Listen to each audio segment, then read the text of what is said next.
I kind of want to tell you a little bit more of the, I don't want to say basics, because we don't really know anything about my syndrome. I was born with this very, very rare syndrome that only 2 other people in the world, including myself, that we know of, have. Basically, what this syndrome causes is that I cannot gain weight. Yes, it does sound as good as it is. Because there are benefits to this syndrome. There are benefits to not being able to gain weight. There are benefits to being visually impaired. There are benefits to being kind of really small. A lot of people think, Lizzie, how in the world are you saying there's benefits when you can only see out of one eye? Let me tell you what the benefits are, because they're great. I wear contacts, half off contacts. When I wear my reading glasses, half off prescription. If somebody is annoying me, being rude, stand on my right side. It's like you're not even there. I don't even know you're standing there. Right now, if I stand like this, I have no clue that there's this whole side of the room. Also, being small, I am very willing to volunteer myself to go to Weight Watchers, go to some gym and say, hi, I'm Lizzie. I will be your poster child. Put my face on whatever you need and I will say, hi, I use this program. Look how well it worked. Even though there are really amazing things that have come from this syndrome, there are also things that have been very, very difficult, as you can imagine. The doctors told my parents, we just want to warn you, expect your daughter to never be able to talk, walk, crawl, think, or do anything by herself. Now, as first-time parents, you could think that my parents would say, oh no, why? Why are we getting our first child to have all these unknown problems? But that's not what they did. The first thing they told the doctor was, we want to see her, and we are going to take her home and love her and raise her to the best of our abilities. One of the biggest things that I had to deal with growing up was something that I'm pretty sure every single one of us in this room has dealt with before. Can you guess what that is? Starts with a B. Can you guys guess it? Boys. Bullying. I know what y'all are thinking. I should have come, why couldn't I sit here with them? I had to deal with bullying a lot, but as I said, I was raised very normally. So when I started kindergarten, I had absolutely no idea that I looked different. No clue. I couldn't see that I looked different from other kids. I think of it kind of as a big slap of reality for a 5-year-old because I went into school first day decked out in Pocahontas gear. I was ready. I went in with my backpack that looked like a turtle shell because it was bigger than me. And I walked up to a little girl, I smiled at her. She looked up at me like I was a monster, like I was the scariest thing she'd ever seen in her life. My first reaction was, she is really rude. I am a fun kid and she's the one missing out, so I'll just go over here and play with blocks or boys. I thought the day was going to get better, and unfortunately it didn't. The day kind of got worse and worse, and a lot of people just wanted to have absolutely nothing to do with me, and I couldn't understand why. Why? What did I do? I didn't do anything to them. In my mind, I was still a really cool kid. So I had to go home and ask my parents, what's wrong with me? What did I do? Why don't they like me? And they sat me down and they said, Lizzie, the only thing that's different about you is that you're smaller than the other kids. You have this syndrome, but it's not going to define who you are. They said, go to school, pick your head up, smile, continue to be yourself, and people will see that you're just like them. And so that's what I did. I want you to think and ask yourself this in your head right now. What defines you? Who are you? Is it where you come from? Is it your background? Is it your friends? What is it? What defines who you are as a person? It's taken me a very long time to figure out what defines me. For so long, I thought what defined me was my outer appearance.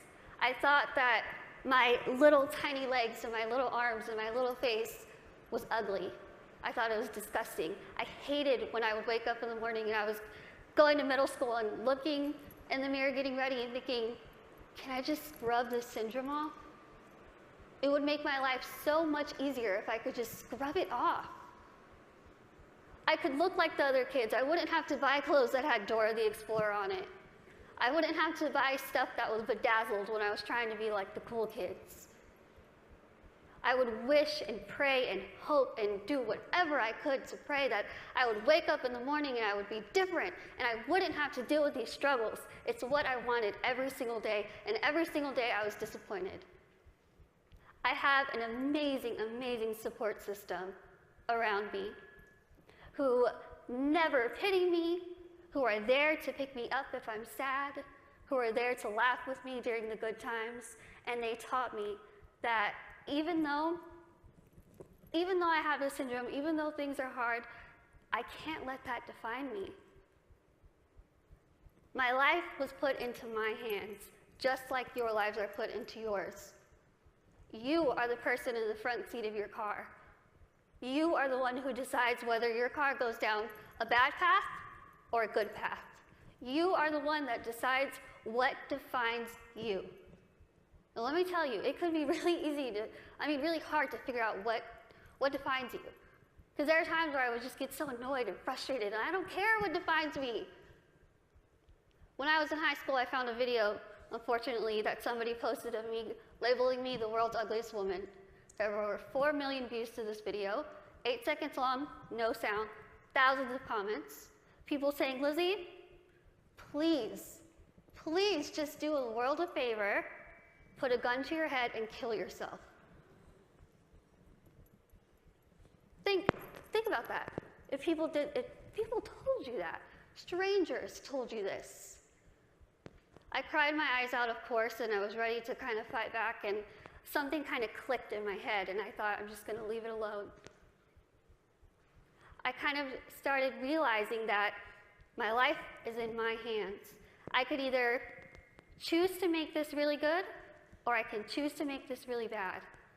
I could either be grateful and open my eyes and realize the things that I do have, and make those the things that define me. I can't see out of one eye, but I can see out of the other. I might get sick a lot, but I have really nice hair. I could either choose to be happy, or I could choose to kind of be upset with what I have and still kind of complain about it. But then I started realizing, am I going to let the people who called me a monster define me? Am I going to let the people who said kill it with fire define me? No. I'm going to let my goals and my success and my accomplishments be the things that define me, not my outer appearance, not the fact that I'm visually impaired, not the fact that I have this syndrome that nobody knows what it is. So I told myself I'm going to work my butt off and do whatever I could to make myself better, because in my mind, the best way that I could get back at all those people who made fun of me, who teased me, who called me ugly, who called me a monster, was to make myself better and to show them, you know what? Tell me those negative things, I'm going to turn them around, and I'm going to use them as a ladder to climb up to my goals. That's what I did. I told myself I wanted to be a motivational speaker, I want to write a book, graduate college, have my own family and my own career. 8 years later, I'm standing in front of you, still doing motivational speaking. First thing, I accomplished it. I wanted to write a book. In a couple weeks, I will be submitting the manuscript for my 3rd book.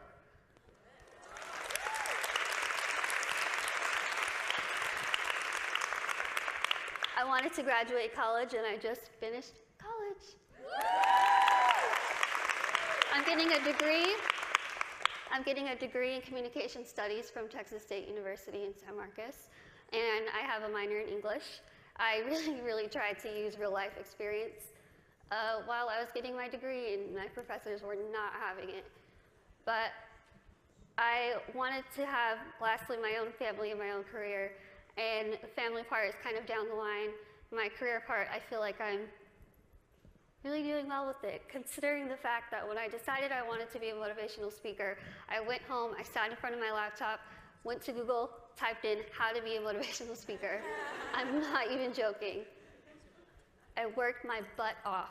I used the people who were telling me that I couldn't do this to motivate me. I used their negativity to light my fire to keep going. Use that. Use that. Use that negativity that you have in your life to make yourself better, because I guarantee you, you will win. Now, I want to end with asking you again. I want you to leave here and ask yourself what defines you. But remember, brave starts here. Thank you.